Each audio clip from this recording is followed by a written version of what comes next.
Verso sa dili pa ang ebanghelyo. Hallelujah. Buo sa pagbantay o pag-andam kamo kanunay. Kay wala kamo masayod kung kanus amo abot ang anak sa tao. Hallelujah. Ang pagbasa gikan sa Santos nga Ebanghelyo sumala ni San Lucas. Himayaon ikaw o Ginoo. Nakita ni Jesus ang mga dato nga nanghulog sa ilang mga gasa sa panudlanan sa templo. Nakita usab niya ang usa ka byuda nga kabus kayo nga naghulog og duha ka dako og niingon si Jesus, sultihan ko kamo nga kining kabus nga byuda labaw gayod o gikahatag kay kanilang tanan, kay ang uban naghalad man sa ilang mga gasa nga sobra na sa ilang bani. Apan siya nga byuda bisan pasalaing kakabus o sa iyang kakabus nga pagkabyuda nihatag sa tanan nga iyang gikabuhian. Ang ebanghelyo sa Ginoo. Daygon ikaw o Kristo.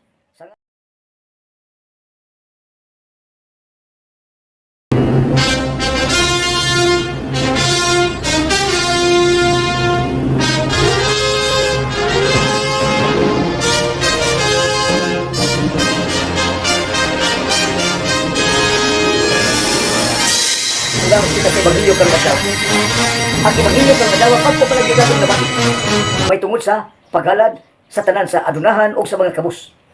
Sugdo nato sa sugan aron masabtan ngayon. Sa sinugdanan sa unang pagbasa, dugay na kining hitabo. Apan lapas ang matag pulong. Miskot og nakita.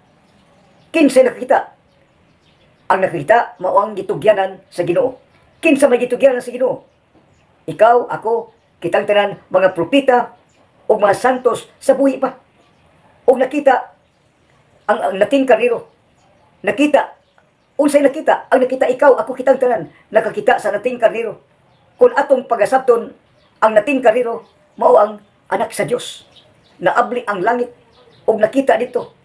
Ang mga puti, mga putli, nga mga tao nga gisgutan sa unang pagbasa, usa ka gatos o kapatan kalibo, ka mga tao pagkadaghana, natong dugay lang nahitabo. Unsa naka sa pagkakaroon. Ang unang pagbasa, nagputli man ang mga tao. Wa makikilawas, wa mawakap, ug nagputli gayud, naghintit, nagbalaan. Mao nakasuod sa gingharian sa langit ang ipasabot sa unang pagbasa. Ang nakasuod sa gingharian sa langit dugay ng panahon. Apan hangtod karon lapas pa. Pipila ka mga taga Pilipinas, apan kadaghanan taga gawas sa mga nasod. Gisgutan ang tanan man. Unya nakita dito nga naabli ang langit ug ang nating kariro ang anak sa Dios. Bisag asa ang anak sa Dios, tua ang nagputli. Tuang usag gatos o 40 kalibo ka mga tao, ang nahimong mga santos, mga martiris, nakasuod sa gingharian sa langit. Nagkuyog-kuyog, bisag asa ang Ginoo, at tua, mauna ang may tabo sa kalibutan, sa tanan. Makita sa unang pagbasa, gipadayag karong adlaw, gipadayag, unsa may halad. Kung ikaw nangandoy nga motanaw sa panagway sa Ginoo nga dili gyud makita Ginoo gumikan sa kayang.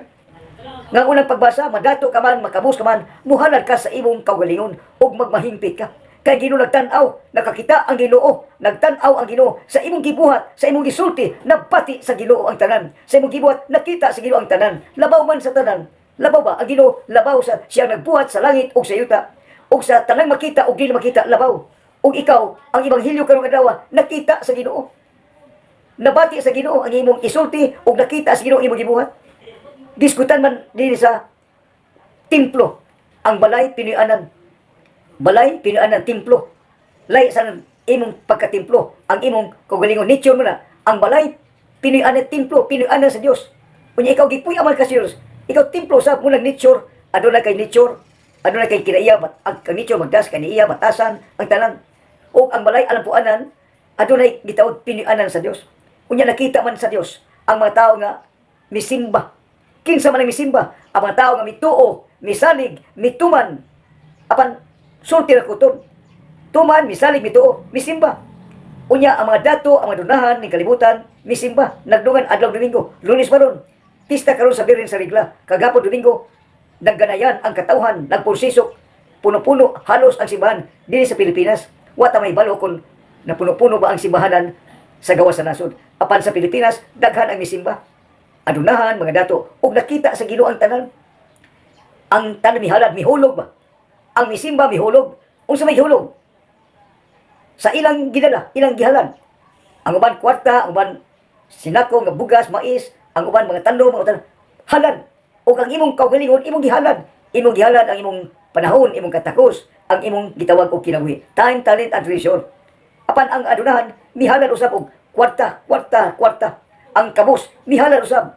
Ug nakita sa Ginoo nga ang adunahan mihog ngadto sa templo sa panudlanan. Apan karong panahon na kay isuroy man ang sibot, ihog sa sibot ang ilang kwarta, ibutang tag 100,000, 200,000, million sa mga adunahan.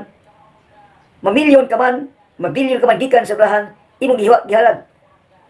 Bilyon, milyon, trilyon sa mga adunahan, sa mga dato ba. Mihulog ngadto sa templo sa panudlanan. Ang uban sibot, uban ihalad dito sa butangan na ngayon. Ihalad.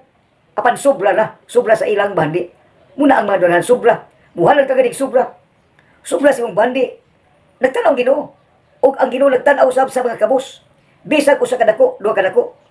Apan usa ka byuda, way bana, o ang nabilin nga iyang pala sa iyang pagpanginabuhi, duha ka dako na lang.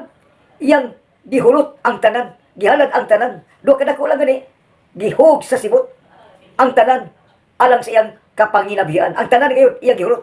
Ang mga adunahan, mga ito, bisag pila ka milyon, bilyon, apan supla sa iyang bahandi. Apan nakita sa Ginoo ang tanan, nabati sa Ginoo ang tanan, ug ang Ginoo nagigsulti sa tanan. Ikaw, ako, kitang tanan ang gisultihan sa Ginoo. Ug nakita sa Dios, kung sobra ka man, adunahan, kung ihulti mo ang tanan, kung kabus ka man, nakita sa Ginoo. Ug ang Ginoo misulti sa tanan. Nga mihulog ka man, adunahan, dato, apan sobra sa imong bahandi, sobra sa imong kita, apan ikaw kabus, pobre, makaluluoy, nag-antos, imong gihalad ang tanan gihulot. Duha ka dako lang gani. Apan ang Ginoo misulti sa tanan, nga ang byuda ang gitawag og mihalad sa tanan. Ang Ginoo nakisulti. Unsay pulong sa Ginoo? Sultihan ko kamo nga kining kabus nga byuda labaw pagyud og gikahatag kay kanilang tanan. Kay ang uban naghalad man sa ilang mga gasa nga sobra na sa ilang bahandi. In fairness, sa uban, adunahan, unya byuda ka man, kabus ka man. Ang tanang mihalad, makabus ka man, o adunahan, basta hinulot with love, kinasing-kasing. Magputli, maghimpit ka sa imong, mubiya ka sa tanan. Mubiya, madunahan ka man, makabus ka man, mapublik ka man, kung ang tanan na imong gihalad. Ang tanan ba, imong gihalad. Unya, with smiling face, mapahimon, unya puno sa kugmang paghalad. Ngadto sa Ginoo. Nakita sa Ginoo ang tanan, napati sa Ginoo ang tanan. Apan kon sobra ang imong gihalad sa imong bahandi, nakita sa tanan. Muna ang tanan nimong gibuhat karon. Unsa imong gibuhat, unsa imong nabati ang tanan, nakita, napati sa Ginoo. Busa kon ang ebanghelyo karong adlaw nagsulti sa matuod, nagtukan sa matuod ang pulong Dios. Adunahan ka man og pobre, kon ang tanan imong gihatag tugob, puno sa gugma. Magputi ka, maghimpit ka, magbalaan ka, makasuod ka sa arian sa langit. Kung magtuman ka, mumature ka sa iyong pagtuo. Magtuman ka ba, mahimpit, mumature. Apan yung kalibutan, immature people cannot decide. Only mature people can decide. Kinsa man mature people, ang hugot ka pagtuo, nga magmatinumanon sa kabubuton sa Ginoo.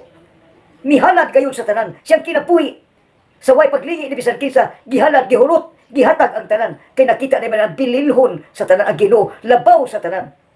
Ang Ginoo labaw sa tanan. Munang sa kalibutan, ayaw pag labaw-labaw sa tanan, ayaw pagpangangkon sa butang niliimo, ayaw paghadahon, ayaw paghari-ari. Kay usaray hari, usaray Ginoo. Labaw sa tanan. Ikaw, lumalabay lang ang tanan ng kalibutan. Busa kay lumalabay, ang Ginoo naghangyo. Nananghid kanimo. Nga ikaw mubalik kayon, mubalik. Kay ang Ginoo naghimog tao gumikan sa kaayo sa Ginoo. The goodness of God. Unya, giluwas ka, pabalikon ka, giluwas ka. Nganong giluwas ba? Gumikan sa kaluoy. Giluwas ka, pabalikon ka. Kay ang tanang tao ni kalibutan, ano rin kamatayon, gumikan sa sala. Giingnan sa Ginoo nga ayaw, ang tao, misupak man yun. Nahimong bakakon, bakak, antilaw. Nagpuyo sa bakak. O ang tinuod gibiyaan.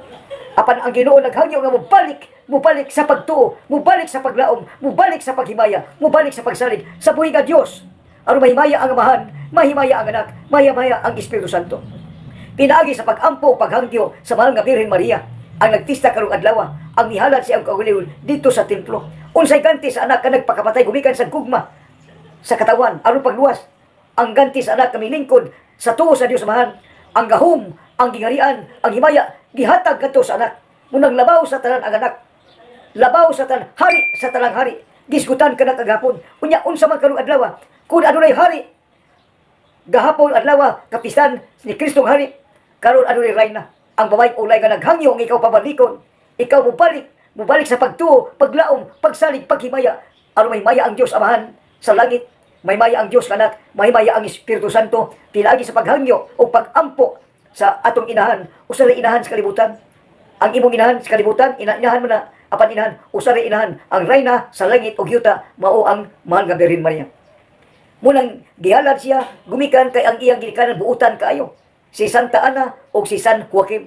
Buutan, maluluyon, mangyatagon, o niya, gihalad si Mama Mary sa Diyos, sa templo. Gihalad kisa naghalad si Santa Ana, si Sol og mitubo hangtod sa pag-edad og 14 anyo sa babaeng ulay, birhen, nagtubo nga limpyo, way buling, balaan, kay maayong pagkaatiman, may pagkasulti, may pagatiman, pagtahod, paghatagdili sa ginikanan sa mga Birhen Maria. Muna kay gihalad man sa Ginoo ang mga birhen, gipili gilain. Apan ikaw, ako kitag tanan, gipili gitawag. Kung ikaw gitawag, padayon. Kung gitawag ka, padayon. Apan kung wa ka tawag, padayon sa imong gibaton sa kalibutan. Kapag gitawag ka man, kapabalikon ka man, balik sa pagtuo, paglaom, paghimaya, pagsalig, gitawag ka man. You are called, you are chosen, and you are called by God. Si Mother Mary, gipili apan gilain, og nahimong putli nga kasing-kasing, balaang kasing-kasing. Munang-unang pagbasa, putli, hingpit, nagkuman-uban sa Ginoo, bisag asang Ginoo, nating karnero, ang anak sa Dios, gihatag kaniya ang gahom, himaya, ug ang gingarian, muni ang ganti sa taong matinumadon. Ang babaeng matinumanon sa kabubuton sa Ginoo, gigatihan na imong rayna sa langit ug sa yuta, rayna sa mga angelis, mga martiris, mga santos, rayna sa simbahan, sa tanang mga tao simbahan, ang tanang tao simbahan. Muna ikaw templo, ang simbahanan munang gipuy-an sa Ginoo, ikaw simbahan gipuy-an sa Ginoo. Ikaw tao magbag-o, magbanaan, maghuli kay nakita sa Ginoo, nabati sa Ginoo.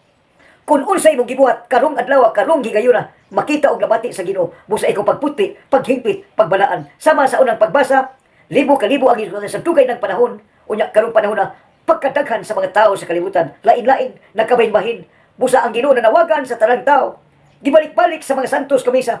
Ang santos kamisa adunay gibahin og kaduha, liturgy of the word, liturgy of the Holy Eucharist, balaan sagrado. Sagrado ang pulong, sagrado ang Ginoo nga halad sa iyang kaugalingon nato sa Diyos Aman, mihalad, og natuman gayon ang iyang paghalad, gibalik-balik sa mga santos kamisa. Sagrado ang santos kamisa, sagrado ang bunyag, sagrado ang confirmation, sagrado ang holy orders, sagrado ang anointing paghilog sa mga masakiton, sagrado ang kaminyoon, ay pagpanghilabot og dili imo. Kung wa kay imo, ay paghilabot, ay pangangkol og dili imo. Pagbalaan, paghingpit, aron ka makasud sa gingharian sa langit. Madato ka man, mapubre ka man o kadunahan, kung imong ihalad ang tanan nga naa kanimo, biyaan ang sala. Biyaan ang sala. Unya, biyaan ang tanan. Katungod ang sala sa kalibutan. Balik sa pagtuo. Aron ka mahingpit, mahuli. Mahingkod ang imong pagtuo. Ang iyong pagtuman mahingkod. Matinumanon ka sa kabuton sa Ginoo.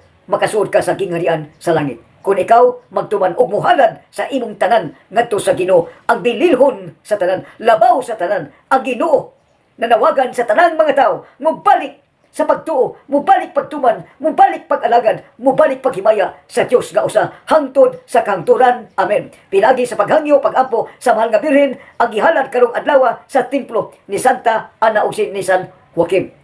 Muna ang iyang role, ay ang katungdanan sa mahal nga Birhen, ang pagpabalik, the conversion of sinners, the salvation of souls, nga makasud sa gingharian sa langit. Kay ang gingharian sa langit, labing hingpit, way buling, way sala, way pagsulay, way problema, way mga pag-antos, pulos sa langit nun. Pulos may mayaon, pulos maninaon o malikpayon ang tanang tao kung makasud ka sa gingharian sa langit. Amen. Amen. Himaya sa Amahan, ug sa Anak, ug sa Espiritu Santo, maingon sa sinugdan, karon ug sa gihapon, hangtod sa kahangturan. Amen. Sa ngalan sa Amahan, ug sa Anak, ug sa Espiritu Santo. Amen. Daghang salamat sa inyong pagpaminaw, daghang salamat sa inyong pagtanaw.